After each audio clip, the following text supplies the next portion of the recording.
நம்முடைய பிதாவாகிய தேவனாலும் கர்த்தராகிய இயேசு கிறிஸ்துவினாலும் உங்கள் யாவருக்கும் கிருபையும் சமாதானமும் உண்டாவதாக.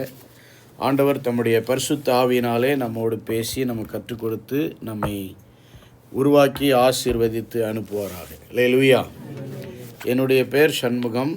உங்களோடு சேர்ந்து இன்றைக்கி ஆண்டவரை பாடினது, ஆராதனை செய்தது எனக்கு ரொம்ப மகிழ்ச்சி. சண்முகம்னா ரொம்ப அழகானவர்னு அர்த்தங்க, தமிழில் ஒரு அர்த்தம் இருக்குது. அதனால் இன்னொரு அர்த்தம் இருக்குது, ஆறுமுகம். அந்த அர்த்தம் நமக்கு தேவையில்லை. நான் அழகானவருங்கிற அர்த்தத்தை எடுத்துக்கிட்டேன். அதனால் என்னுடைய வெளிநாட்டு நண்பர்களுக்கெலாம் என்னுடைய பேருக்கு அர்த்தம் கேட்டாங்கன்னா த மோஸ்ட் ஹேண்ட்ஸம்னு சொல்லுவேன். நான் ரொம்ப உலகத்திலே அழகானவர் சொல்லுவேன். எனக்கு 29 வருஷத்துக்கு மேலே ஆகுது திருமணமாகி. நான் ரொம்ப அழகாக இருக்கிறேன்னு என் மனைவி என்னை கண்டுபிடிச்சி திருமணம் பண்ணிட்டாங்க. ஸோ நான் பிறகும்போது அழகாக இருந்ததுனால எங்கள் அப்பா அம்மா அந்த பேர் வச்சுருக்காங்க. அதில் எந்த மாற்று கருத்தும் இல்லை. எங்களுக்கு 6 பிள்ளைகள் இருக்கிறாங்க. 5 பெண் பிள்ளைகள், ஒரு ஆண்மகன். நாங்கள் ஒரு 12 பிள்ளைகளை பெற்றுக்கலான்னு நான் என் மனைவி பேசி பிளான் பண்ணி அப்படியே வாழ்ந்து போயிட்டே இருக்கும் பொழுது நிஜமாக தான், உண்மையை தான் சொல்கிறேன், 12 கோத்திரம் பழைய ஏற்பாட்டில் இருக்குல்ல, நம்ம புதிய ஏற்பாட்டில் ஒரு 12 கோத்திரத்தை உருவாக்கலான்னு நாங்கள் பேசி, முதல்ல என் மனைவிக்கு புரியல. நான் அவங்களுக்கு அதுக்குன்னு தனியாக பைபிள் ஸ்டடிலாம் எடுத்து அவங்களுக்கு புரிய வச்சு ஆண்டவர் பழகி பெருக சொன்னார்னு, நம்ம ஏன் அதை நிறைவேற்றக்கூடாது, ஏன் நிறைய பிள்ளையை பெற்றுக்கூடாது, ஆண்டவர் எத்தனை தந்தாலும் பெற்றுக்கலாம், 12 ஒரு மினிமமாக வச்சுக்கலாம் அப்படின்லாம் பேசி அவங்க சரின்னு சொல்லி போயிட்டே இருந்தோம். முதல் மகளுக்கும் 2வது மகளுக்கும் கிட்டத்தட்ட 10 வருஷம் கேப் ஆகிடுச்சு. 2வது மகளுக்கும் 3வது மகளுக்கும் ஒரு 5 வருஷம் கேப் ஆகிடுச்சு. 3வது மகள் பிறந்த பிறகு தான் 12 பெற்றுக்கலான்ற ஒரு தீர்மானம் வந்துச்சு. பைபிள் படித்து ஒரு வெளிப்பாடு மனைவிட்டு சொன்னேன். அவங்க முதல்ல 12 அப்படின்னு யோசித்தாங்க. அப்புறம் சந்தோஷமாக சரின்ட்டாங்க. சரி, அதுக்கப்புறம் 1.5 வருஷத்துக்கு ஒவ்வொருத்தர் பிறந்துகிட்டே இருந்தாங்க. 6வது மகள் பிறக்கும் பொழுது குறுக்க நின்றுட்டாவ. நான் ஜெபம் பண்ண, ஆண்டவரே எனக்கு ஏதாவது ஒரு அடையாளத்தை காமிச்சு சொன்னீங்கன்னா நிறுத்திக்கிறோம், இல்லைன்னா அது வரைக்கும் நாங்கள் கண்டினியூ பண்ணினே தான் இருப்போம். நீங்கள் எவ்வளோ தந்தாலும் வாங்கிக்கிறோம், என்ன தந்தாலும் வாங்கிக்கிறோம். ஆண்டவர்கிட்ட இருந்து வரதை வேணான்னு சொல்ல முடியுமா? அதனால் ஐயா கரெக்டாக தலையாட்டினார். வேணான்னு சொல்லக்கூடாது ஆண்டவர்கிட்ட. ஆண்டவர் என்ன கொடுத்தாலும் வாங்கிக்கணும், அது நமக்கு நல்லது இல்லை. 6வது மகள் பிறக்கும்போது என் மனைவிக்கு ஹார்ட் வீக் ஆகுதுன்னு சொன்னாங்க. எக்கோ டெஸ்ட் எடுத்துட்டு அதை கேட்டவுடனே என் ஹார்ட் வீக் ஆகிடுச்சு. குழந்தை குறுக்க நின்றுச்சு. அப்போ சிசேரியன் பண்ணணும்னாங்க. 5 delivery normal. இப்போ ஒரு வேளை அந்த சிசேரியன் எனக்கு விருப்பம் இல்லை. நான் ஜெபம் பண்ண, ஆண்டவரே என் மனைவிக்கு கத்தி வைக்கக்கூடாது, அப்படி வைக்கிறதா இருந்தால் நாங்கள் ப்ராஜெக்ட் க்ளோஸ் பண்ணிக்கிறோம். அதோட ஃபேமிலி பிளானிங் பண்ணிட்டோம். ஃபேமிலியை நிறுத்தலை. கணவன் மனைவியாக கல்யாணம் பண்ண அன்றைக்கி வாழ்ந்த மாதிரி இன்றைக்கி சந்தோஷமாக வாழ்ந்துட்டுருக்குறோம். கர்த்தர் எங்களை ஆசீர்வதிச்சிருக்கிறார். ஆமென். நானும் பாரம்பரிய இந்து குடும்பத்திலேருந்து ரட்சிக்கப்பட்டிருக்கிறேன். ஆண்டவர் என்னை ரட்சித்தார். என் மனைவியும் ஒரு இந்து குடும்பத்திலேருந்து ரட்சிக்கப்பட்டாங்க. அவங்களும் அவங்க பகுதியில் முதல் கிறிஸ்தவர். நானும் என்னுடைய குடும்பத்தில் முதல் கிறிஸ்தவர், எங்கள் பகுதியில் முதல் கிறிஸ்தவர். ஆண்டவர் எங்களை தேடி ரட்சித்தார். இன்றைய செய்தியினுடைய தலைப்பு, தேடி ரட்சிக்கிற இயேசு, தேடி ரட்சிக்கிற ஆண்டவர். ஆமென். ஒரு வசனத்தை வாசித்துட்டு நான் ஒரு வேத பகுதியை, ஆண்டவர் இயேசு கிறிஸ்து இந்த பூமியில் வாழ்ந்தப்போ நடந்த ஒரு சம்பவத்தை உங்களுக்கு நான் சொல்ல விரும்புகிறேன். முதலாவது லூக்கா 19ஆம் அதிகாரம் 10வது வசனம் என்று நினைக்கிறேன். அதை நம்ம வாசிப்போம். லூக்கா 19:10. நீங்கள் பைபிளை திருப்பிங்க, 112வது பக்கம். நான் வாசிப்பேன், நீங்கள் பின்னால் சொல்லணும். தமிழ் பைபிளில் 112வது பக்கம், புதிய ஏற்பாடு. லூக்கா 19வது அதிகாரம் 10வது வசனம். நான் வாசிக்கிற பின்னால் சொல்லுங்கள். எடுத்துருவோமா?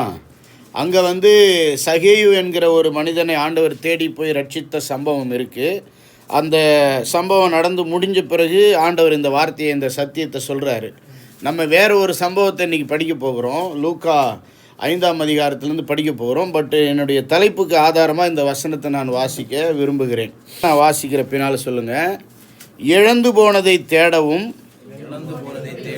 சத்தமாக சொல்லலாமா? இழந்து போனதை தேடவும் ரட்சிக்கவுமே மனுஷகுமாரன் வந்திருக்கிறார் என்றார்.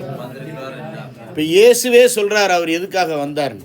கிறிஸ்மஸ்னால் இயேசு வந்ததை எல்லாரும் கொண்டாடுறாங்க இல்லையா? உலகமெல்லாம் கொண்டாடுறாங்க. உலகத்திலே எல்லாரும் கொண்டாடுற ஒரு பெரிய பண்டிகை கிறிஸ்மஸ் தான். அது முடிஞ்சிச்சின்னு நினைக்காதீங்க. நம்ம தொடர்ந்து கொண்டாடிட்டே இருக்கலாம். இந்த வாரமெல்லாம் கொண்டாடலாம். இந்த வாரம் தான் கொண்டாடினான்னு இல்லை, வருஷமெல்லாம் கொண்டாடலாம், தினமும் கொண்டாடலாம். கடவுள் மனிதனாக வந்தது உண்மை. God became man is true. It's history. His story is history. அவருடைய வரலாறு தான் வரலாறு. அவருடைய சம்பவம் தான் வரலாறு. அவர் கடவுள் மனுஷனாக வந்தார் என்பது தான் வரலாறு. எல்லா வரலாறும் அதை சுற்றி தான் இருக்குது. இயேசு மனிதனாய் பிறந்ததற்கு முன்பு, இயேசு மனிதனாய் பிறந்ததற்கு பின்பு, அவரே வரலாறு. உலகத்தின் வரலாறு எல்லாம் அவரை சுற்றி தான் இருக்குது. அதனால் இயேசுவே சொல்கிறார் அவர் எதுக்காக பிறந்தார்னு, அவர் எதற்காக வந்தார், அவர் எதற்காக பூமிக்கு கடவுள் உருவம் இல்லாதவர் மனுஷனாக உருவம் எடுத்து ஏன் வந்தார் அப்படின்னு சொல்கிறாரு. அவர் இழந்து போன மக்களை தேடுவதற்காக வந்தார். அல்லேலூயா. அவங்கள ரட்சிப்பதற்காக வந்தார். ரட்சிப்புன்னா காப்பாற்றுறதுன்னு அர்த்தம். ரட்சிப்புனா காப்பாற்றுறது, பாதுகாக்கிறதுன்னு அர்த்தம். இன்னும் வேதத்தின் அடிப்படையில் சரியாக சொல்லணும்னா இயேசு என்ற பெயருக்கு என்ன அர்த்தம் தெரியுங்களா? மத்தேயு 1:21. இப்போ நீங்கள் படிக்க தேவையில்ல. அவருக்கு இயேசு என்று பெயரிடுவாயாக, ஏனெனில் அவர் தமது ஜனங்களின் பாவங்களை நீக்கி ரட்சிப்பார். இயேசுன்னா என்ன அர்த்தம்னா பாவங்களை நீக்கி ரட்சிக்கிறவர். Jesus means one who saves from the sins. பாவங்களில் இருந்து நம்மளை ரட்சிக்கிறவர். அல்லது one who removes the sins and saves us from the penalty of sin. பாவங்களை நீக்கி பாவத்தினால் வந்த தண்டனையிலிருந்து நம்மளை காப்பாற்றுகிறவர்னு அர்த்தம். இயேசுன்னா என்ன அர்த்தம்? காப்பாற்றுகிறவர்னு அர்த்தம், இல்லைங்களா? இயேசுவை தவிர நம்மளை காப்பாற்றுறதுக்கு இந்த உலகத்தில் வேறு கடவுள் இல்லை. அல்லேலூயா. பிதா, குமாரன், பரிசுத்த ஆவியாக ஒன்றில் மூன்றாக இருக்கிற கடவுள் அவர் மனிதனாக அவதாரமாக வந்தார். கல்யாணமாகாத கன்னிப்பெண் வயிற்றில் அவரே தம்முடைய சக்தினால் உருவாகி பிறந்தார். பரிசுத்தமாக வாழ்ந்தார். இயேசுவை போல் இந்த உலகத்தில் பரிசுத்தமாக இதுவரைக்கும் யாரும் வாழ்ந்ததில்லை. எங்கேயுமே சரித்திரம் இல்லை. அவர்கிட்ட ஒரு குற்றமும் யாரும் கண்டுபிடிக்க முடியல. எவ்வளவோ ஆராய்ச்சி பண்ணாங்க, ஒரு குற்றமும் இல்லை. யாருமே எந்த குறையும் சொல்ல முடியல. குற்றமே இல்லாதவர்னு தெரிஞ்சுதான் அவங்க பொய் குற்றச்சாட்டி தான் அவரை என்ன பண்ணாங்க, சிலுவையில் அரைஞ்சாங்க. அவர் சொன்னதை தப்பாக புரிஞ்சுக்கிட்டு தேவாலயத்தை இடித்து கட்டிடுவேன்னு சொன்னார். நான் தான் கடவுள்னு சொன்னார். அவர் கடவுள்னு சொன்னதில் எந்த தப்பும் இல்லை. நான் தேவகுமாரன் சொன்னார். ஆமாம், அவர் கடவுளுடைய குமாரன் தான், இல்லையா? அதில் தப்பு இல்லை. இவங்களுக்கு புரியல அது தப்பு, அவரை கொலை பண்ணுங்கன்னு. காரணமே இல்லாமல், அவசியமே இல்லாமல் அவருடைய சொந்த ஜனங்களே அவரை கொலை பண்ண சொன்னாங்க. ஆண்டவர் நம்முடைய பாவங்களுக்காக, உலக மக்கள் எல்லாருடைய பாவங்களுக்காக அந்த பொய்யான குற்றச்சாட்டுகளை ஏற்றுக்கொண்டு சிலுவையில் மரித்தார். அவர் மரித்து மண்ணோடு அடக்கம் பண்ணப்பட்ட கடவுள் அல்ல, 3ஆவது நாள் உயிரோடு எழுந்த கடவுள். அல்லேலூயா. அவர் கடவுள் என்பதை உயிரோடு எழுந்து நிரூபித்தார். உலகத்தில் நீங்கள் போய் தேடி தேடி தேடி படிங்க, எந்த புராணத்தையும் படிங்க, எந்த கதையும் படிங்க, எந்த வரலாறையும் படிங்க, எந்த மதத்தையும் படிங்க, இதை போல ஒரு வரலாறு கிடையவே கிடையாது. கடவுள் மனிதனாய் வந்த வரலாறு கிடையாது. கன்னிமரியில் வயிற்றில் பிறந்ததாக வரலாறு கிடையாது. பாவமே இல்லாமல் வாழ்ந்ததாக வரலாறு கிடையாது. மனிதனுக்காக உயிர் கொடுத்ததாக, மனிதனுடைய பாவ மன்னிப்புக்காக ரத்தம் சிந்தனதுக்காக வரலாறே கிடையாது. 3ஆவது நாள் உயிரோடு எழுந்த மாதிரி எந்த மதத்திலும், புராணத்திலும், கதையிலும், கற்பனையிலும் கிடையாது. அல்லேலூயா. இயேசு ஒருவரே ஒப்பற்ற தெய்வம். இயேசு ஒருவரே ரட்சகர். இயேசு ஒருவரே ஆண்டவர். அவர் நம்மை தேடி வந்து ரட்சிக்கிறவர். அல்லேலூயா. அவரே சொல்கிறாரு, இழந்து போனதெல்லாம் தேடுறதுக்கும் அவங்களெல்லாம் காப்பாற்றுறதுக்கு தான் நான் வந்தேன். அல்லேலூயா. சொல்லாமா, என்னை தேடி வந்த தெய்வமே. ஆமாம்.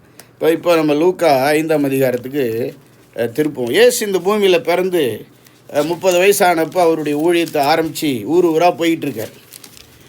மத்தேயு 9ஆம் அதிகாரத்தில் 34, 35 படித்தோம்னா, இப்போ நீங்கள் படிக்க தேவையில்லை. அவர் சகல பட்டணங்களுக்கும் சகல கிராமங்களுக்கும் சுற்றி நடந்து தெரிந்து வியாதி உள்ளவர்களை சுகமாக்கி தேவனுடைய ராஜ்யத்தை குறித்து பிரசங்கம் பண்ணி மக்களை பார்த்து, ஐயோ மேய்ப்பு நல்லாத ஆடுகளைப் போல் இருக்கிறாங்களேன்னு மனதுருகி அவங்கள நேசித்து அவங்களுக்கு ஊழியம் பண்ணார்.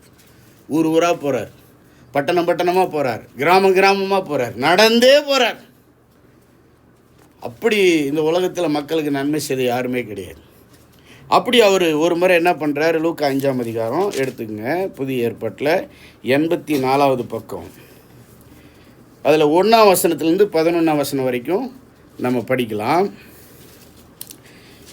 பின்பு அவர் கெனசரேத்து கடல் அருகே நின்றபோது திரளான ஜனங்கள் தேவ வசனத்தை கேட்கும்படி அவரிடத்தில் நெருங்கினார்கள். நான் அப்படியே படித்து உங்களுக்கு கதையை சொல்லிகிட்டே வரேன், கேளுங்க. இப்போ கெனசரேத்து கடல்னால் இது நிஜமான கடல் இல்லை, கடல் மாதிரி பெருசாக இருக்கிற ஒரு பெரிய ஏரி. இந்த கெனசரேத்து அப்படிங்கிற கடலுக்கு இன்னொரு பேர் கலிலேயா கடல். கலிலேயான்னு கேள்விப்பட்டிருப்பீங்க, சொல்லுங்கள். கலிலேயா, ஆமாம், கேலிலி அப்படின்னு ஆங்கிலத்தில் சொல்லுவாங்க. பெரிய கடல் மாதிரி இருக்கக்கூடிய மிகப்பெரிய ஏரி, சரிங்களா? ஆனால் அவங்க அந்த காலத்தில் கடல்னு சொன்னதுனால அப்படி எழுதப்பட்டிருக்குது. அங்கே வந்து நிற்கிறாரு இயேசு கிறிஸ்து. ஊர் ஊராக போகும்போது இந்த கலிலேய கடல் ஓரமாக ஒரு வாட்டி வந்து நிற்கிறாரு. திரளான ஜனங்கள் வந்து அவர் என்ன பேசுவார்னு கேட்கலான்னு அவர்கிட்ட வராங்க. எங்கே போனாலும் ஆண்டவர் பேசுவார், மக்களோட பேசுவார். நம்ம சங்கீதத்தில் வாசித்தோம் இல்லையா, உவமைகள்னால் நான் அவர்களோட பேசுவேன். இயேசுவை பற்றி அவர் பரிசுத்தாவியில் நிரம்பி ஆசாப் எழுதினது தான் அது. சரிங்களா? அவர் என்னுடைய வசனத்தை நான் வெளிப்படுத்துவேன்னு சொன்னார் இல்லைங்களா, அதே தான். அடுத்து மக்களை சுகமாக்குவார், அற்புதம் பண்ணுவார். அதனால் ஜனங்க எங்கே போனாலும் இவர் பின்னால் கூட்டம் கூடிக்கிட்டே இருந்தாங்க. இது வரைக்கும் உலகத்தில் இயேசு பின்னால் கூட்டம் கூடின மாதிரி யார் பின்னாலையும் கூடினதே இல்லை. உலகமே அவர் பின்னால் போச்சுன்னு அந்த காலத்து மத தலைவர்லாம் சொன்னாங்க. The whole world has Khan behind him அப்படின்னு சொன்னாங்க. அப்படின்னா அவ்வளோ ஜனங்க வந்திருக்கிறாங்க. 2வது வசனம், அப்பொழுது கடற்கரையிலே நின்ற 2 படவுகளை கண்டார். மீன் பிடிக்கிறவர்கள் அவைகளை விட்டு இறங்கி வலைகளை அலசி கொண்டிருந்தார்கள். இதுக்கு ஒரு விளக்கமே தேவையில்லை, தெளிவாக இருக்குது இல்லையா? கடல் ஓரத்தில் கரையில் எத்தனை படகு இருக்குங்க? 2 படகு இருக்குது. 2 கையை உயர்த்துங்க. ஆமாம், ஞாபகம் வச்சுங்க. இல்லை 2 படகு. சரி, அந்த படகுல இருந்து ஆளுங்க என்ன பண்ணுறாங்க? மீன் பிடிக்கிறவர்கள் அதை விட்டு இறங்கிட்டாங்க. ரைட்டுங்களா? இறங்கிட்டு என்ன பண்ணிகிட்டு இருக்காங்க? வலையை அலசி கொண்டிருக்கிறார்கள். நடுவில் படித்தா தெரியும், ராத்திரி ஃபுல்லாக அவங்க மீன் பிடிச்சி மீன் கிடைக்கல. இப்போ என்ன பண்ணிகிட்டு இருக்காங்க? வலையை அலசிட்டு இருக்கிறாங்க. நான் கொஞ்சம் கற்பனை பண்ணி பார்க்குறேன். பைபிள் படிக்கும்போது ஒரு திரைப்படம் பார்க்குற மாதிரி கற்பனை பண்ணி பார்க்கணும். அவன் மனசு ஊசலாடிக்கிட்டு இருக்குது. இந்த கடலில் அந்த அந்த அந்த அந்த ஏரியில் வந்து அலை ஆடுற மாதிரி அவன் மனசு என்ன பண்ணிகிட்டு இருக்க? ஆடிட்டு இருக்குது. அவன் வலையை மாத்திரம் அலசலை, மனசையும் அலசிட்டு இருக்கிறான். ராத்திரி எல்லாம் கஷ்டப்பட்டு ஒன்றுமே கிடைக்கலையே, இவ்வளோ பாடுபட்டு உழைச்சி ஒன்றுமே கிடைக்கலையே, எவ்வளோ முயற்சி பண்ணி ஒன்றுமே கிடைக்கலையே. வீட்டுக்கு போனால் மனைவிக்கு என்ன பதில் சொல்கிறது? பிள்ளைங்களுக்கு என்ன பதில் சொல்கிறது? நம்மளை நம்பி இருக்கிற குடும்பத்துக்கு என்ன செய்கிறது? அடுத்த நாள் செலவுக்கு என்ன பண்ணுறது? எப்படி தான் வாழறது? இவ்வளோ வருஷம் நம்ம மீன் பிடிக்கிறோம், நமக்கு ஒரு மீன் கிடைக்காம போச்சே, திறமையெல்லாம் தோற்று போச்சே, முயற்சியெல்லாம் தோற்று போச்சே, என்ன தான் பண்ணுறது? வாழ்க்கை இப்படி சூன்யமாயிடுச்சே, வேலையே போச்சே, வேலை செஞ்சும் பிரயோஜனம்லாம் போச்சே, சம்பளமெல்லாம் போச்சே, வயிறு காலியாக இருக்குதே, மனசு காலியாக இருக்குதே, பர்ஸு காலியாக இருக்குதே, வீட்டில் எல்லாமே காலியாக இருக்குதே, என்ன பண்ணுறது? அடுத்து என்ன வாழ்க்கை? எப்படி வாழறது? ஒரு பெரிய கேள்வியோட, வெறுமையோட, விரக்தியோட அவர் மனசு ஆடின்னு இருக்குது. வலையை அப்படியே ரொம்ப சலிப்போட, சஞ்சலத்தோட, ரொம்ப கேள்விகளோட, வெறுமையாக வெற்றிடமாக அலசிட்டு இருக்கிறாங்க. நான் உங்களுக்கு ஒன்று சொல்லட்டுமா? இயேசு இல்லாத வாழ்க்கை வெறுமையான வாழ்க்கை.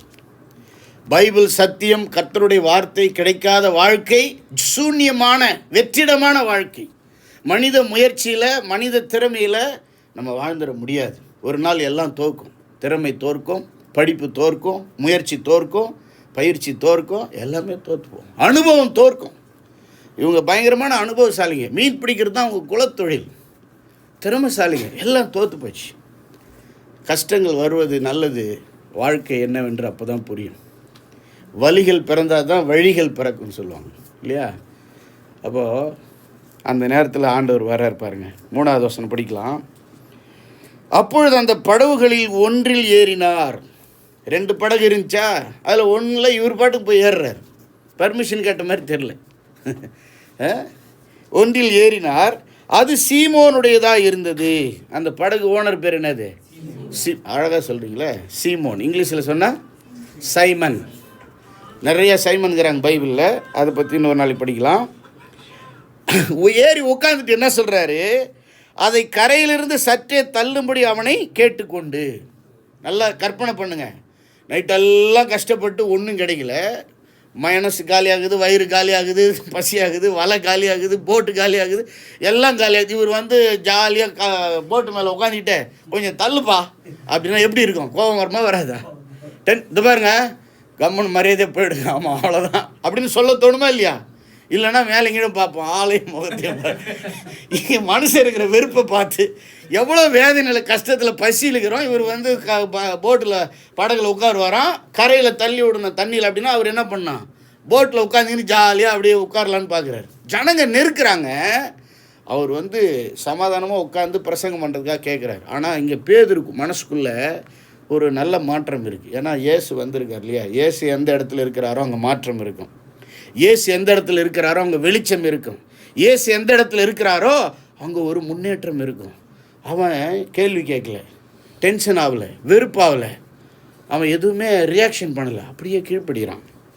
அதை கரையிலிருந்து சற்றே தள்ளும்படி அவனை கேட்டுக்கொண்டு அந்த படவில் உட்கார்ந்து அவனும் தள்ளிட்டான். இப்போ அலையில் அப்படியே படகு என்ன பண்ணுது, லேசாக ஆடிட்டு இருக்குது. ஜம்முன்னு இயேசு கிறிஸ்து அழகாக போட்டு மேலே உட்காந்துக்கிட்டு பாருங்கள், வசனம் சொல்லுது, ஜனங்களுக்கு போதகம் பண்ணினார். ஜனங்களுக்கு என்ன பண்ணார்? ஆமாம். என்ன கடல்? கல்லேய கடல். என்னாச்சு? மீன் கிடைக்காம வலையை அலசிட்டு இருக்கிறாங்க. எத்தனை போட்டு இருந்துச்சு? 2 போட்டு இருந்துச்சு. யார் வந்தது? இயேசு வந்தார். என்ன பண்ணுறாரு? போட்டில் உட்காந்துட்டார். போட்டை தள்ள சொல்லிட்டார். இப்போ தண்ணியில் இருக்குது போட்டு, கரை ஓரத்தில். சரிங்களா? இப்போ அவர் போதகம் பண்ணுகிறார். நல்லா கவனிங்க. 5 சத்தியங்களை நான் சொல்ல போகிறேன், சுருக்கமாக முடிக்கிறேன் நான், நீங்கள் கவனிங்க. முதலாவது சத்தியம், நம்மை தெரிந்து கொண்ட இயேசு. சொல்லுங்கள், சொல்லுங்கள். என்னை தெரிந்து கொண்ட இயேசு. பேதுரு அங்கே இருக்கிறாருன்னு இயேசுக்கு தெரியும். அவங்க கூட அவங்க சகோதரரோ நண்பர்கள்லாம் இருக்கிறாங்கன்னு இயேசுவுக்கு தெரியும். அவ்வளோ ஜனங்க இருந்தாலும் யார் போட்டுக்கு வந்தார்? பேதுரு போட்டுக்கு வந்தார். அந்த போட்டு பேதுருடையதுன்னு தெரியும் அவருக்கு. பேதுரு ஏற்கனவே அவரை சந்திச்சிருக்கலாம், வாய்ப்பு இருக்குது. ரைட்டுங்களா? அதனால் அவன் ஆண்டவர், இவர் போதகர், இவர் போதிக்கிறவர், நல்லவர்னு அவன் இடம் கொடுத்துருக்கலாம். பேதுருவை ஆண்டவர் தேடி வந்தார். இல்லையா? பேதுரு ஆண்டவர்கிட்ட தேடி போகலை. நிறைய வசனம் பைபிள் இருக்குது, எல்லாத்தையும் படிக்கிறதுக்கு நமக்கு நேரம் கிடையாது. நான் நினைக்கிறேன் யோவான் 15ஆம் அதிகாரம் 16 வசனம் நானே உங்களுக்காக படிச்சிடுறேன். இயேசு கிறிஸ்து தம்முடைய சீடர்களெல்லாம் செலக்ட் பண்ணி கூட வச்சுக்கிட்டு ஊழியம் செய்யும்போது சொல்கிறாரு, யோவான் 15:16,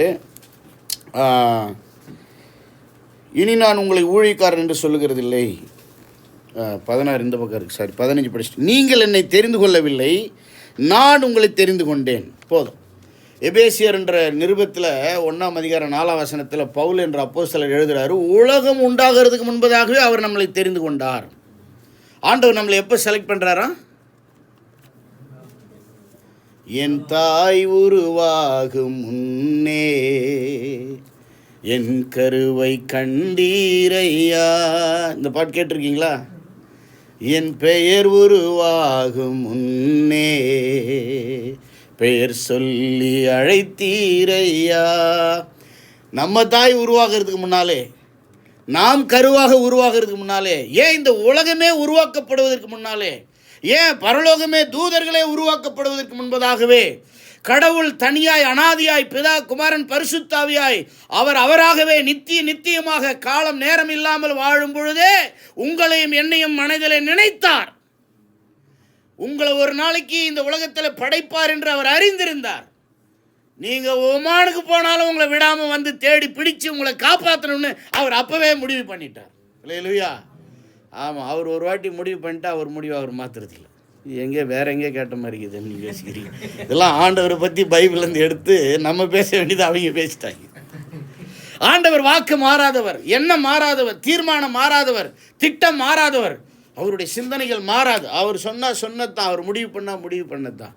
நல்லா தெரிஞ்சுங்க. உங்களுக்கு நான் சொல்ல வந்திருக்கிற சத்தியம், நீங்கள் யாரோ கூப்பிட்டு வரல, நீங்கள் தானாக வரல. இயேசு உங்களை தேடி வந்தார். யாரோ ஒருத்தர் மூலமாக வந்தார். தொடர்ந்து உங்களை தேடி வந்து கொண்டே இருக்கிறார். அவர் உங்களை அழைத்து கொண்டே இருக்கிறார். ஏனென்றால் உங்கள் மேலே அவர் ஒரு பிளான் வச்சிருக்கிறார், உங்களை தேர்ந்தெடுத்திருக்கிறார். அவர் உங்களை விடவே மாட்டார். என்னை தேடி ஒரு ஊழியக்காரர் வந்தார். எனக்கு எழுத படிக்க சொல்லி கொடுத்தார், ஆங்கிலம் வார்த்தைகள் சொல்லி கொடுத்தார். ரொம்ப அன்பாக இருந்தார். பசியாக இருந்த நேரம் சாப்பாடு கொடுத்தார். அவர் திருவட்டார் பக்கத்தில் உள்ள ஒரு ஊழியக்காரர். அவங்க வீட்டில் 7 9 பிள்ளைகள், நம்மளை விட அவங்க மிஞ்சிட்டு இருக்கிறாங்க. இவர் தான் மூத்தவர். அவர் சிஎஸ்சியில் ஒரு பெரிய பிஷப் ஆகணுன்னு போய் பிடிக்கு ஹெச்பிடி எல்லாம் படித்தார். ஆனால் ஆண்டவர் கிராமங்களுக்கு ஊழியம் செய்ய ஆண்டவர் அவரை அனுப்பிட்டார். அவர் கீழ்ப்படிஞ்சு நடந்து வந்தார். எங்கள் வீட்டுக்கு வந்தார். எங்கள் வீட்டு பக்கத்தில் தங்கினார். ரொம்ப அன்பாக இருந்தார். எல்லாருக்கும் போய் நல்ல சேவைகள் செஞ்சார். குடிக்காதீங்க, சண்டை போடாதீங்க, நல்லா குளிங்க, நல்லா சாப்பிடுங்க, வேலைக்கு போங்க, அடிமையாக இருக்காங்க, நல்ல சேவைகள் செஞ்சார். எனக்கு ரொம்ப சந்தோஷமாக இருந்துச்சு. இந்த மாதிரி ஒரு நல்லவரை பார்க்க முடியலையே. அப்பா அம்மா சண்டை போட்டுக்கிறாங்க, சொந்தக்காரங்க சண்டை போட்டுக்கிறாங்க, சொந்தமே நம்மளை வெறுக்கிறாங்க, இவர் ரொம்ப அன்பாக இருக்கிறாரு. நான் அவருடைய அன்பினால் நட்பினால் ஈர்க்கப்பட்டேன். அப்பப்போ டீ போட்டு கொடுத்தார், சாப்பாடெல்லாம் கொடுத்தார், கஞ்சி வச்சு கொடுத்தார். அது எனக்கு ரொம்ப பிடிச்சிருந்துச்சி. அப்போ படிப்பு சொல்லி கொடுத்தாரு. கடைசியில் என் கையில் ஒரு பைபிளை கொடுத்தார், புதிய ஏற்பாடு கொடுத்தார். அவர் மேலே உள்ள அன்பினால் நட்பினால் அந்த புதிய ஏற்பாடு படிக்க ஆரம்பித்தேன். கொஞ்சம் கொஞ்சம் இயேசுவை பற்றி சொன்னார், ஏதோ கதை சொல்கிறாருன்னு நினச்சேன். ஆனால் புதிய ஏற்பாடு படிக்க ஆரம்பித்தேன், என் வாழ்க்கை மாற ஆரம்பிச்சது. அல்லேலூயா. அவர் மூலமாக இயேசு என்னை தேடி வந்தார். நான் அவரை தேடி போகலை, உங்கள் ஆண்டவர் தேடி வந்திருக்கிறார். இந்த ஊழியக்காரர் மூலமாகவோ உங்கள் நண்பர் மூலமாகவோ யாரோ ஒருத்தர் மூலமாக உங்கள் ஆண்டவர் தேடி வந்திருக்கிறார். அவர் தேடி வருகிற இயேசு ஏன் தெரியுமா தேடி வந்தார்? அவர் நம்ம ஏற்கனவே தெரிந்து கொண்டார். அவர் நம்மளை முடிவு பண்ணிட்டார், நம்மளை முன்குறிச்சிட்டார், நம்ம பேரை நினச்சிட்டார். நமக்கு பேர் வைக்கிறதுக்காட்டியும் நம்ம பேர் அவருக்கு தெரியும். நம்ம பிறக்கிறதுக்கு முன்னால் அவருக்கு நம்மளை தெரியும். அதனால் அவர் நம்மை தெரிந்து கொண்டார். இங்கே பேதுரு அவர் தெரிந்து கொண்டதுனால பேதுருக்கிட்ட வர்றார். சரிங்களா? ரெண்டாவது, தம்மை வெளிப்படுத்துகிற இயேசு. முதலாவது, அவர் எப்படிப்பட்டவர்? நம்மை முன்குறித்த, நம்மை தெரிந்து கொண்ட இயேசு. ரெண்டாவது, தம்மை வெளிப்படுத்துகிற இயேசு. சரியா? இப்போ ஆண்டவர் நம்மளை தேடி வருவார், தெரிந்து கொண்டதுனால தேடி வருவார். தேடி வரும்போது நம்ம என்ன பண்ணணும்? கவனிங்க, நம்ம படகு அவருக்கு கொடுக்கணும். படகு என்பது நம்ம வாழ்க்கையை குறிக்குது. நம்ம வாழ்க்கையை அவருக்கு கொடுக்கணும். நான் 12 வயசு இருக்கும்போது என்னுடைய வாழ்க்கையை இயேசுக்கு கொடுத்தேன். ஏன்னா அவருடைய பைபிளை படிக்கும்போது, அந்த ஊழியக்காரர் மூலமாக அந்த சுவிசேஷத்தை கேட்கும்போது, இவரை விட ஒரு நல்ல தெய்வம், ஒரு வல்லமையுள்ள தேவன், இன்னொரு கடவுள் இருக்கிற மாதிரி நமக்கு தெரில. நம்ம கேள்விப்பட்டதெல்லாம் தப்பாக தான் இருக்குது. இவரை போல் இன்னொருத்தர் எனக்கு தெரில, அந்த நாளில் இன்றைக்கி வரைக்கும் தெரில. அப்போ இவரை நான் ஏற்றுக்கொண்டேன். இன்னொரு பக்கம் சொல்லப்போனால், அவருடைய வல்லமையினால் எனக்குள்ள அவர் என்னமோ பண்ணி அவர் தான் என்னை ஏற்றுக்கொண்டார். அவரை ஏற்றுக்கிறது வானான்னு சொல்கிற அளவுக்கு நம்ம என்ன பெரிய ஆளா? அவர் தான் என்னை ஏற்றுக்கிட்டார். ஆமென். உங்களை என்னையும் ஆண்டவர் ஏற்றுக்கிட்டாருன்னு தான் சொல்லணும். அல்லேலூயா. அவர் தம்மை வெளிப்படுத்துகிறார். எப்படி வெளிப்படுத்துவார் தெரியுமா? வார்த்தையினால் வெளிப்படுத்துவார். இங்கே என்ன பண்ணுறார்? இயேசு படகு மேலே உட்காந்து போதகம் பண்ணுகிறார். எல்லாம் சொல்லுங்கள், போதகம் பண்ணினார். கொஞ்சம் கற்பனை பண்ணுங்கள், ராத்திரெல்லாம் மீன் பிடிச்சி ஒன்றுமே கிடைக்காம பசியில் ரொம்ப கஷ்டத்தில் அவர் உட்காந்துட்டு இருக்கிற நேரத்தில் இவர் என்ன செய்யணும்? வந்தால் கவலைப்படாதுப்பா, நான் உனக்கு உதவி பண்ணுறேன்பா, இல்லை நான் பக்கத்து போட்லேருந்து மீன் வாங்கி தரேன்பா, இல்லை நம்ம 2 பேரும் மறுபடியும் போய் மீன் பிடிப்போம். ஏதோ ஒன்று பிரச்சனையை தீர்க்கணும்ல, தேவையை சந்திக்கணும், ஒரு அற்புதம் பண்ணணும்ல. வந்தவர் ஏதோ ஒரு ஆசீர்வாதத்தை கொடுக்கறது விட்டுவிட்டு உட்காந்து பிரசங்கம் பண்ணுறாரு. இவன் வயிறு காலியாகுது, அவர் என்ன பண்ணுறாரு? பிரசங்கம் பண்ணுறாரு. இவன் வலை காலியாகுது, அவர் என்ன பண்ணுறாரு? பிரசங்கம் பண்ணுறாரு. இவனுக்கு ஏகப்பட்ட கேள்வி இருக்குது, அவர் என்ன பண்ணுறாரு? பிரசங்கம். முதல் தேவை என்னங்க? ஒரு அற்புதம், ஒரு ஆசீர்வாதம், மீன், சோறு. அதான முதல் தேவை. அதை விட்டுட்டு முதல்ல பிரசங்கம் பண்ணுறார். ஏன்னா அதுதான் அவருடைய ஸ்டைல். அவர் முதல்ல தன்னை வெளிப்படுத்துவார். அவர் முதல்ல நம்மளோட பேசுவார். அவருடைய வார்த்தையினால தான் நமக்குள்ள அற்புதம் பண்ணுவார். வார்த்தையை கேட்டால் தான் அற்புதம் நடக்கும். முதல்ல வார்த்தை, அப்புறம்தான் அற்புதம். முதல்ல வசனம், அப்புறம்தான் சோறு. முதல்ல சத்தியம், அப்புறம்தான் சோறு. நல்லா ஞாபகம் வச்சுங்க. முதல்ல சத்திய வசனம், அப்புறம்தான் சத்துள்ள உணவு. முதல்ல சத்திய உணவு, அப்புறம்தான் சத்து உணவு. சரிங்களா? ஆர்டர் மாற்றிடக்கூடாது. 4வது வசனம், அவர் போதகம் பண்ணி முடித்த பின்பு. முதல்ல வசனத்தை சொல்லிடுறாரு. ஏன்னா ஆண்டவர் தன்னை வெளிப்படுத்த விரும்புகிறார். அதனால தான் நம்ம எப்போ சர்ச்சு கூடனாலும் என்ன பண்ணுறோம்? பைபிள்லேருந்து படிக்கிறோம். முதல்ல பிரசங்கம் ரொம்ப முக்கியம், வார்த்தை ரொம்ப முக்கியம். எல்லாம் பைபிளை கையில் எடுங்களேன், சொல்லுங்கள், வார்த்தை ரொம்ப முக்கியம். இப்போ ஆண்டவர் தன்னை வெளிப்படுத்துகிறாருன்னா நம்ம என்ன பண்ணணும்? வசனத்தை கேட்கணும். எவ்வளோ இந்த பைபிளை படிக்கிறோமோ அவ்வளோ ஆண்டவரை பற்றி நமக்கு புரியும். எவ்வளோ பிரசங்கம் கேட்குறோமோ அவ்வளோ நமக்கு ஆண்டவரை பற்றி, இந்த ஆவிக்குரிய வாழ்க்கையை பற்றி புரியும். அதனால தான் உங்களுக்கு எப்போ வந்தாலும் இதுலேருந்து சொல்லி கொடுக்குறோம். என்னை மாற்றினது இந்த பைபிள் தான். என் புத்தியை, என் சிந்தனையை மாற்றினது இந்த பைபிள் தான். என்னை மனிதனாக மாற்றினது இந்த பைபிள் தான். என்னை புனிதனாக மாற்றினது இந்த பைபிள் தான். என்னை சிந்திக்கிறவனாக மாற்றினது இந்த பைபிள் தான். என்னை வாழ வச்சது, இன்னைக்கு வரைக்கும் வாழ வைத்து கொண்டிருப்பது இந்த பைபிள் தான். இந்த பைபிள் என் கையில் கிடைக்கலன்னா, சுவிசேஷம் வரலன்னா, ஊழியக்காரர் இயேசுவை பற்றி சொல்லலைன்னா, இயேசுவின் உபதேசத்தை நான் படிக்கலைன்னா நான் நாசமாக போயிருப்பேன். மனுஷனாகவே இருந்திருக்க மாட்டேன், மிருகமாக வாழ்ந்திருப்பேன், கொடூரமான பாவத்தில் வாழ்ந்திருப்பேன். என்னை ஆளாக்கியதும், என்னை நல்லா பேசக்கூடிய கூர்மையான வாளாக்கியதும் இந்த வேதம் தான். என்னை மனிதனாக்கியதும் புனிதனாக்கியதும் இந்த வேதம் தான். பைபிளை விட்டுறாதீங்க. படிக்க தெரிஞ்சால் திரும்ப திரும்ப படிச்சுக்கிட்டே இருங்க. படிக்க தெரியலன்னா பேசுகிறத கேட்டுக்கிட்டே இருங்க. ஆமேன். இதுதான் நமக்கு சோறு போடும். வசனம் தான் நமக்கு சோறு போடும். அவர் நம்மை தெரிந்து கொண்ட இயேசு. ரெண்டாவது, தம்மை வெளிப்படுத்துகிற இயேசு. அவர் நம்மளை தெரிந்து கொண்டதுனால தேடி வர்றார். தேடி வரும்போது நம்ம வாழ்க்கையை அவர் கொடுக்கணும். ஆண்டவரை நம்பணும், ஆண்டவரை ஏற்றுக்கணும். ரைட்டா? ரெண்டாவது, அவருடைய வசனத்தை நம்ம கேட்கணும். அவர் தம்மை வெளிப்படுத்த விரும்புகிறார். நம்ம என்ன பண்ணணும்? பிரசங்கத்தை கேட்கணும், வசனத்தை கேட்கணும், பாட்டுகளை கேட்கணும். மூன்றாவது, அவர் நம் தேவைகளை அறிந்திருக்கிற இயேசு. இல்லையா? எவ்வளோ சந்தோஷமாக இருக்குல்ல? அவர் தெரிஞ்சு தான் கம்முன்னு இருந்தார். நீ முழு மனசை வசனம் கேட்குறியா இல்லையான்னு பார்க்குறாரு. இப்போ பிரசங்கம் பண்ணி முடித்த பிறகு என்ன பண்ணுறாரு? 4வது வசனம், சீமோனை நோக்கி ஆழத்தில் தள்ளி கொண்டு போய் மீன் பிடிக்கும்படி உங்கள் வலைகளை போடுங்கள் என்றார். வாப்பா பேதுரு, உன் பிரச்சனை எனக்கு தெரியும்பா. நீ பிரசங்கம் கேட்டுக்கிட்டு இருந்தாலும் எதை தான் யோசிச்சுக்கிற. ஐயோ என்ன பண்ணுறது, வீட்டுக்கு போனால் என்ன பண்ணுறது, என்ன இங்கே வாப்பா, இப்போ உங்கள் ஆளுங்களை கூட்டிகிட்டு போய் வலையை போடுப்பான்ட்டார். அவருடைய பிரச்சனை பேதுரு சொல்கிறதுக்கு முன்னாலே பேதுருவின் பிரச்சனை இயேசுவுக்கு தெரியும். ஒரு கடலோரம் கொஞ்சம் பேர் மீன் இல்லாமல் தவிக்கிறாங்கன்னு இயேசுவுக்கு தெரியும். காலியான வயிறு இயேசுவுக்கு தெரியும். காலியான வலை இயேசுவுக்கு தெரியும். காலியாக இருந்த படகு இயேசுவுக்கு தெரியும். அற்புதம் பண்ண போகிறாருன்னு அவருக்கு தெரியும். ஆனாலும் கம்முன்னு இருப்பார். வசந்து கேளு மாப்பிள்ள, முதல்ல நீ சீசனாக மாறு, என்ன நம்பு அப்படின்னு சொல்லி அமைதியாக இருக்கிறார். ஆண்டவர் கொஞ்சம் வெயிட் பண்ணி அற்புதம் பண்ணுவார், வெயிட்டாக பண்ணுவார். அவன் ஆமாம், அவர் வெயிட் பண்ணாலும் வெயிட்டாக பண்ணுவார். சரிங்களா? இப்போ என்ன பண்ணுறாரு? வலையை போடுங்கன்ன உடனே 5வது வசனம், அதற்கு சீமோன், ஐயரே, ஆண்டவரே, முழுவதும் நாங்கள் பிரயாசப்பட்டோம், ஒன்றும் அகப்படவில்லை. உண்மையை சொல்கிறான். நல்லா கவனிங்க. நம்முடைய தேவைகளை ஆண்டவர் அறிந்திருக்கிறார். முதலாவது தெரிந்து கொண்ட இயேசு, 2வது வெளிப்படுத்துகிற இயேசு, 3வது தேவைகளை அறிந்திருக்கிற இயேசு. அவருக்கு எல்லாம் தெரியும். ஆனாலும் நம்ம அவர்கிட்ட சொல்லணும். நம்ம அவர்கிட்ட நம்பிக்கை வைக்கிறோமா, அவரை சார்ந்து இருக்கிறோமா, நம்ம அவர்கிட்ட சொல்கிறோமான்னு அவர் எதிர்பார்க்குறார். உங்களுக்கு இன்னது தேவை என்று உங்கள் பரமபிதா அறிந்திருக்கிறார் இயேசு சொன்னார். ஆனாலும் கேளுங்கள் கொடுக்கப்படும்னார். கிரேக்க மொழியில் கேளுங்கள்னா என்ன அர்த்தம் தெரியுமா? கிடைக்கும் வரை கேட்டுக்கொண்டே இருங்கள்னு அர்த்தம். கீப் ஆஸ்கிங் அன்டில் யூ ரிசீவ்னு அர்த்தம். கீப் ஆஸ்கிங், அதான் கிரேக்க மொழியில் அர்த்தம். Keep on asking. சொல்லுங்களேன், கேட்டுக்கிட்டே இருங்க. சொல்லுங்கள் கொஞ்சம் சத்தமாக. கிடைக்கிற வரைக்கும் கேளுங்க. அவருக்கு நம்முடைய தேவைகள் தெரியும். ஆனாலும் நம்ம ஜெபம் பண்ணணும். ஜெபம் பண்ணுறது நம்மளை ஆண்டவரை நம்புகிறோன்றதை காட்டுறோம். ஜெபம் பண்ணுறது ஆண்டவர் மேலே விசுவாசம் வச்சுருக்கிறோன்றதை காட்டுறோம். ஜெபம் பண்ணுறதுனால அவரோடு ஒரு உறவை வச்சுக்கிறோம், அவரோடு ஒரு உரையாடல் வச்சுக்கிறோம். அது நல்லது. ஆண்டவர் அதை எதிர்பார்க்குறாரு இல்லையா? வீட்டில் எல்லாமே இருக்கும். சில நேரத்தில் பிள்ளைகள் வந்து கேட்பாங்க, கேட்ட பிறகு அம்மா கொடுப்பாங்க. சில நேரத்தில் கேட்காமலே கொடுப்பாங்க. ஆண்டவர் கேட்டாலும் தருவார், கேட்கலனாலும் தருவார். கேட்டதையும் தருவார், கேட்காத்தையும் தருவார். ஒரு பழைய பாட்டு எனக்கு ஞாபகம் வருது. கேட்டதையெல்லாம் தருவார் இயேசு ராஜனே, கேளாததும் தருவார் நித்திய தேவனே. கேட்டதையெல்லாம் தருவார் இயேசு ராஜனே, கேளாததும் தருவார் நித்திய தேவனே. அமுக்கி குலுக்கி மடியில் சரிந்து விழும்படி தருவார், அமுக்கி குலுக்கி மடியில் சரிந்து விழும்படி தருவார். நீ அளந்து கொடுக்கும் அளவெதுவோ அதன்படி தருவார்.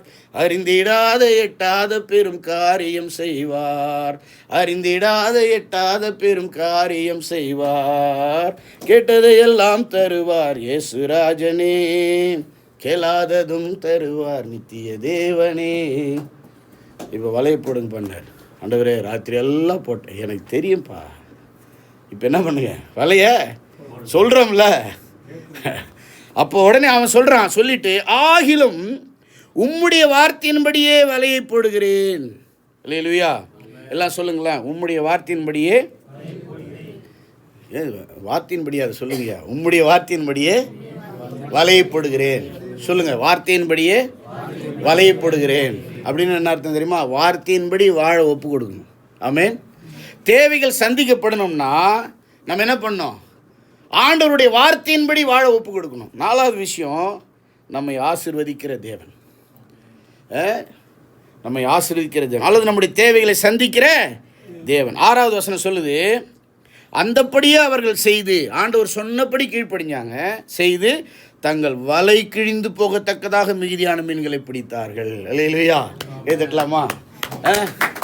ஒன்றுமே இல்லாமல் காலியாக இருந்தவங்க இப்போ வலை கிழிகிற அளவுக்கு மீன் பிடிச்சி ஜாலியாக மாட்டாங்க.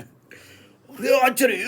ஏப்பா அம்மா, யோப்பா, என்னப்பா இது, கண்ணையே நம்ப முடியவில்லை.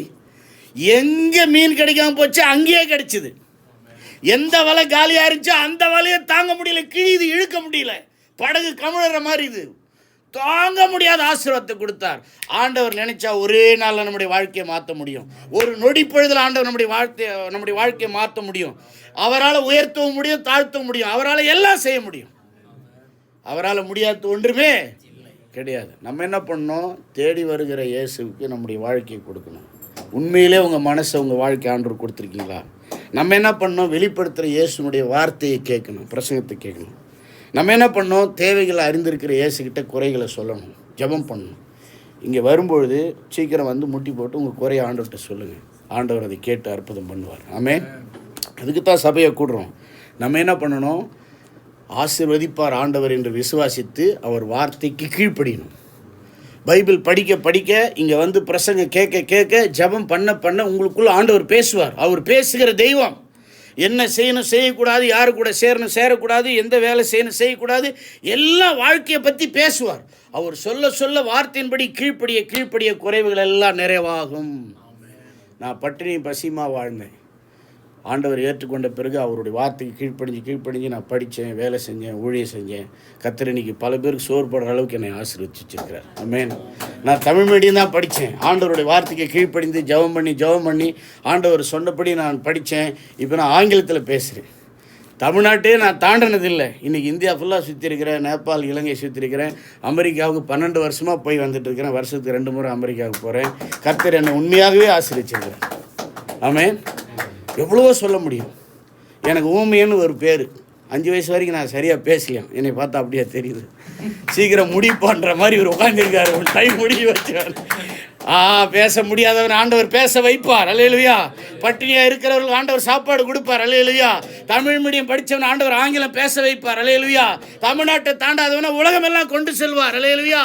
நம்முடைய சக்தியை தாண்டி கர்த்தர் பெரிய காரியங்களை செய்வார். அவன் 2 குழந்தை பெற்றுக்கிறதே கஷ்டப்படுறான். நான் 6 பெற்றுட்டு ஜாம் வாழ்ந்துட்டு இருக்கிறேன். அல்லேலூயா. ஆமாம், என்னுடைய முதல் பொண்ணு கல்யாணம் பண்ணிட்டேன். எனக்கு 2 பேர பிள்ளைங்க இருக்கிறாங்க. நான் தாத்தா. என்னுடைய பேர பிள்ளைங்களை என்கிட்ட தாத்தான்னு கேட்டுட்டு இருக்காங்க. எல்லாருக்கும் நிறைவாக நான் சாப்பாடு போட்டுட்ருக்கேன். ஆமென். எங்கள் வீட்டில் 1 டஜன் பேர் ஒரு வேலைக்கு சாப்பிட்டுக்கிறாங்க. சரி, நண்பர்லாம் வந்தால் இன்னும் அதிகமாக இருக்குது. வடித்து சாப்பிட்டுட்டே இருக்கிறோம். பாருங்கள், வலை கிழியத்தக்கதாக மீன் பிடிச்சார்கள். மீதி வசனத்தை படிக்காமல் கதையை சொல்லிடுறேன். மற்ற படகுல இந்த கூட்டாளிகளை கூப்பிட்றாங்க, வாங்கப்பா, எங்களால் முடியலப்பா, நீங்கள் கொஞ்சம் எடுத்துக்கப்பான்றாங்க. மற்றவங்களுக்கு உதவி பண்ணுற அளவுக்கு, மற்றவங்களை ஆசீர்வதிக்கிற அளவுக்கு ஆண்டவர் உங்களை என்னை ஆசீர்வதிப்பார். என் வாழ்க்கையில் அது இன்றைக்கி நடந்திருக்கு. ஒரு படகு காலியாக இருந்துச்சு, ஒரு படகு தான் ஆண்டவர் கொடுத்தாங்க. இப்போ 2 படகு ஃபுல்லாக நிரப்பிட்டாங்க. ஒரு வலையில் பிடிச்சதை 2 படகு ஃபுல்லாக நிரப்பிட்டாங்க. உடனே இந்த பேதுரு பயந்துட்டு ஆண்டவர் காலில் விழுந்து கும்பிட்டு, ஐயோ ஆண்டவரே, நீர் பயங்கரமான ஆண்டவர், நான் பாவியான மனுஷன், என்னை விட்டு போயிடுங்கன்னு பயத்தில் என்ன சொல்கிறதுனே தெரியாமல் உளறான். ஒரு பக்கம். இன்னொரு பக்கம் அவனுக்கு புரியுது, என்னுடைய சக்தியில் வாழ முடியாது, என்னுடைய திறமையில் வாழ முடியாது, என்னுடைய அனுபவத்தில் வாழ முடியாது, என் வலையை நம்பி வாழ முடியாது, என் போட்டை நம்பி வாழ முடியாது, என் வேலையை நம்பி, என்னுடைய சொத்தை நம்பி வாழ முடியாது. வாழ வைக்கிறவர் ஒருவர் இயேசுதான். நான் பாவிங்கிற உணர்வு அவனுக்கு வந்துச்சு. பரிசுத்தாவினர் அவனுக்குள்ள வல்லமையாக கிரியை செஞ்சு அவனுக்கு உணர்த்துறார். அவன் அறிக்கை பண்ணுறான், நான் பாவி ஆண்டவரே. நல்லா கவனிச்சிங்க. உங்கள் பிரச்சனை எப்படி ஆண்டவருக்கு தெரியுமோ, உங்கள் பாவமும் ஆண்டவருக்கு தெரியும். உங்களுடைய தவறுகள் ஆண்டவருக்கு தெரியும். ஆண்டவருக்கு பிடிக்காதது நீங்கள் செய்கிறது எல்லாம், நினைக்கிறது எல்லாம், பேசுகிறதெல்லாம் ஆண்டவருக்கு தெரியும். ஆண்டவர்கிட்ட மட்டும் மறைக்கக்கூடாது. இங்கே கூடி வரும்பொழுது முதல் வேலை முட்டி போட்டு, ஆண்டவரே இந்த மாதிரிலாம் தப்பு நடந்து போச்சுன்னு நம்முடைய பாவங்களை அறிக்கை பண்ணி மன்னிப்பு கேட்கணும். ஆமென். ஒவ்வொரு முறையும் மன்னிப்பு கேட்கணும். ஆண்டவர் நம்மளை மன்னிச்சு கொண்டே இருப்பார். புதுசாக தவறுகள் நடக்கும் பொழுதெல்லாம், உணர்த்தப்படும் பொழுதெல்லாம், பிரசங்கம் கேட்ட பிறகு புரியும், இந்த இதெல்லாம் தப்பு பண்ணியிருக்கிறோம், பைபிள் படி தப்பு. மறுபடியும் பிரசங்கம் முடித்து கடைசி ஜெபம் பண்ணும்போதும் மன்னிப்பு கேட்கணும். உண்மையாக மனம் திரும்பினவன் மனம் திரும்பிக்கிட்டே இருப்பான், பரிசுத்தமாகிக்கிட்டே இருப்பான். ஆண்டவர் தம்மை வெளிப்படுத்தி வசனத்தை பேசி நம்மளை பூரணமாக்குவார், பரிசுத்தமாக்குவார். நான் சொல்கிறேன், சர்ச்சைக்கு வர்றது, இந்த ஐக்கியத்துக்கு வர்றது நிறுத்திட்டீங்க, நாசமாக போடுவீங்க. தொடர்ந்து வந்தீங்க, ஆண்டவருடைய பாட்டை கற்றுக்கிட்டிங்கன்னா, வசனம் கற்றுக்கிட்டிங்கன்னா, இங்கே சொல்லிக் கொடுக்குற உபதேசத்தை கேட்டிங்கன்னா நல்லா இருப்பீங்க. அல்லேலூயா. 12 வயசில் 13 வயசில் நான் ஆண்டவருக்கு என்னை ஒப்பு கொடுத்தேன். ஆண்டவர் வசனத்து மூலம் பேசினார். இப்போ எனக்கு 50 வயசாக போகுது. ஒருவேளை அதிகமாக கூட இருக்கலாம். என் டேட் ஆஃப் பர்த்தில் ஒரு டவுட் இருக்குது. ஆமாம், நான் ரட்சிக்கப்பட்ட பிறகு ஜாதகத்தை கிழிச்சிட்டேன். கோவம் வருஷம் இந்த ஆளுங்களை கூப்பிட்டு, இவனுக்கு எத்தனை பொண்டாட்டி, இவனுக்கு எத்தனை பிள்ளை பிறக்கும், இவன் சோறு போடுவானா போட மாட்டான்னு கேட்டுட்டு இருந்தாங்க பாருங்க. எனக்கு கோவம் வந்துருச்சு, அது கிழிச்சு போட்டாங்க. அதனால் உண்மையான தேதி தெரியாது. ஸ்கூலில் என்னத்தையோ சொல்லி சேர்த்தாங்க, அது அதிகமாக கம்மியான்னு தெரில. அதனால் நம்ம என்றும் இளமையாக பர்த்டேவே இல்லாமல் வாழ்ந்துட்டு இருக்கிறோம். அல்லேலூயா. ஆண்டவர் இத்தனை வருஷம் என்னை கைவிடாமல் காப்பாற்றிருக்கிறார். ஆமென். கடைசியாக உடனே அவன் என்ன பண்ணுறான், பேதுரு, ஏப்பா நீ பயப்படுற, வளராத விடு அப்படின்னு சொல்லிவிட்டு ஆண்டவர் அவனை எழுப்புறாரு. எழுப்பிட்டு, 9ஆம் வசனம், அவர்கள் திரளான மீன்களை பிடித்தது நிமித்தம் அவனுக்கும் அவனோடு கூட இருந்த யாவருக்கும் பிரமிப்புண்டானபடியால். இங்கே கவனிங்க, ஒரே வேதனையில் இருந்தவனுக்கு பிரமிப்பாக வாழ்க்கையை மாற்றிட்டார். அல்லேலூயா. இன்றைக்கி பல குழப்பங்கள், பல கேள்விகள், பல கஷ்டங்கள் உங்களுக்கு இருக்கலாம். உங்கள் வாழ்க்கையை ஆச்சரியப்படும் அளவுக்கு ஆண்டவர் மாற்ற வல்லவராக இருக்கிறார். ஆமென். அதுக்கு நீங்கள் என்ன பண்ணணும்? அவர் வார்த்தைக்கு கீழ்ப்படியணும். இங்கே என்ன சொல்லி கொடுக்குறாங்களோ அதன்படி வாழணும். கடைசி ஆண்டவர் அவனையும் அவங்க கூட்டாளிகள் எல்லாரையும் கூப்பிட்டு ஆண்டவர் என்ன சொல்கிறார் தெரியுமா? 10வது வசனம், சீமோனுக்கு கூட்டாளிகளாக இருந்த செபதேவின் குமாரனாகிய யாக்கோபும் யோவானும் அந்தப்படியே பிரமித்தார்கள். இவனும் பிரமிக்கிறான், கூட இருக்கிறவனும் பிரமிக்கிறார்கள். அப்பொழுது இயேசு சீமோனை நோக்கி, கவனிங்க, பயப்படாதே, இது முதல் நீ மனுஷர்களை பிடிக்கிறவனாக இருப்பாய் என்றார். மனுஷர்கள்னால் கிரேக்க மொழியில் ஆண்கள் பெண்கள் 2 பேரையும் குறிக்குன்னு போட்டிருக்கு. 5வதாக ஆண்டவர் நம்மை அனுப்புகிறார், தெரிந்து கொள்கிறார், வெளிப்படுத்துகிறார், அறிந்திருக்கிறார், ஆசீர்வதிக்கிறார், அனுப்புகிறார். ஆசீர்வாதம் கொடுக்கும்பொழுது ஆண்டவர் நமக்கு ஒரு வேலையும் சேர்த்து கொடுக்குறார். என்னை பற்றி மற்றவங்களுக்கு போய் சொல்லு, நீயும் போய் மற்றவங்களுக்கு ஜெபம் பண்ணு, உனக்கு தெரிஞ்ச சத்தியத்தை மற்றவங்களுக்கு சொல்லு. நீ எப்படி என்னுடைய சீசனாக மாறினியோ, என்னுடைய பிள்ளையாக மாறினியோ, சபையில் சேர்ந்தியோ, அதை போல் மற்றவங்களையும் சீசனாக மாற்று, மற்றவங்களையும் சபையில் சேரு, மற்றவங்களுக்கும் போய் ஊழியம் பண்ணுன்னு சொல்கிறார். இல்லையா? பாஸ்டர் மட்டும்தான் சுவிசேஷம் சொல்லணும், ஜெபம் பண்ணணும், ஊழியம் பண்ணணும் இல்லை. அவர் உருவாக்குகிறவர், வழி நடத்துகிறவர். ஆனால் நம்ம ஒவ்வொருத்தரும் சுவிசேஷம் சொல்லணும், நம்ம ஒவ்வொருத்தரும் மற்றவங்களுக்கு ஜெபம் பண்ணணும், நம்ம ஒவ்வொருத்தரும் ஆண்டவருக்கு ஊழியம் செய்யணும். கடைசி வசனம் 11 சொல்லுது, அவர்கள் எல்லாவற்றையும் விட்டு விட்டு இயேசுவுக்கு பின் சென்றார்கள். ஆமென். ஒரு நாள் வரும்பொழுது ஆண்டவர் புரிய வைப்பார், உலகம் மாயை, சொத்து சுகம், இந்த உலக வாழ்க்கையெல்லாம் மாயை, இது மேலேயும் உங்களுக்கு பற்று வராது, எல்லாத்தையும் வெறுத்துட்டு ஆண்டவர் தான் முக்கியம்னு சொல்லி ஆண்டவர் பின்னால் போவீங்க. அப்படிப்பட்ட வாழ்க்கையை உங்களுக்கு உண்டாக நான் உங்களை ஆசீர்வதிக்கிறேன். தேடி வந்து ரட்சிக்கிற இயேசு, நம்மை தெரிந்து கொண்ட இயேசு, நமக்கு தம்மை வெளிப்படுத்துகிற இயேசு, நம்முடைய தேவைகளை அறிந்திருக்கிற இயேசு, நம்முடைய குறைவுகளை நிறைவாக்கி நம்மை ஆசீர்வதிக்கிற இயேசு, நம்மை சீடராக்கும்படி, அருட்பணிக்கு, ஊழியத்துக்கு, மற்றவங்களுக்கும் ஆசீர்வாதமாக இருக்கும்படி அனுப்புகிற இயேசு. தெரிந்து கொண்ட இயேசு சொல்லுங்கள், வெளிப்படுத்துகிற இயேசு, அறிந்திருக்கிற இயேசு, ஆசீர்வதிக்கிற இயேசு, அனுப்புகிற இயேசு. அவர் தெரிந்து கொண்டார். நம்ம என்ன பண்ணோம்? நம்முடைய இருதயத்தை வாழ்க்கை ஆண்டவர் கொடுக்கணும். அவர் நமக்கு தம்மை வெளிப்படுத்துகிறார். நம்ம என்ன பண்ணணும்? வசனத்தை கேட்டு கற்றுக்கணும். அவர் நம்முடைய தேவைகளை அறிந்திருக்கிறார். நம்ம என்ன பண்ணணும்? ஜெபம் பண்ணணும், நம்முடைய குறைகளை சொல்லணும். அவர் நம்மை ஆசீர்வதிக்கிறார். நம்ம என்ன பண்ணணும்? கேட்ட வசனத்துக்கு கீழ்ப்படிந்து வாழணும். அவர் நம்மை அனுப்புகிறார். நம்ம என்ன பண்ணணும்? 4 பேருக்கு போய் ஜெபம் பண்ணணும், 4 பேருக்கு போய் ஆண்டவர் பற்றி சொல்லணும். அடுத்த வருஷம் நீங்கள் ஆளுக்கு ஒரு ஆளை கூட்டிகிட்டு வரணும். ஆமென். ஆமாம், அடுத்த வருஷம் ஒரு வேளை கர்த்தருக்கு சித்தமாக இருந்து நான் வந்தால் உங்கள் சபை 2 மடங்காக பெருகி இருக்க நான் ஜெபிக்கிறேன், வாழ்த்துகிறேன், ஆசீர்வதிக்கிறேன். இந்த வாய்ப்பு கொடுத்த ஊழியருக்கு உங்களுக்கு நன்றி. கர்த்தர் உங்கள் தேவைகளெல்லாம் சந்தித்து மற்றவர்களுக்கும் ஆசீர்வாதமாக இருக்கும்படி உங்களை ஆசீர்வதிப்பாராக. ஆமென். அல்லேலூயா.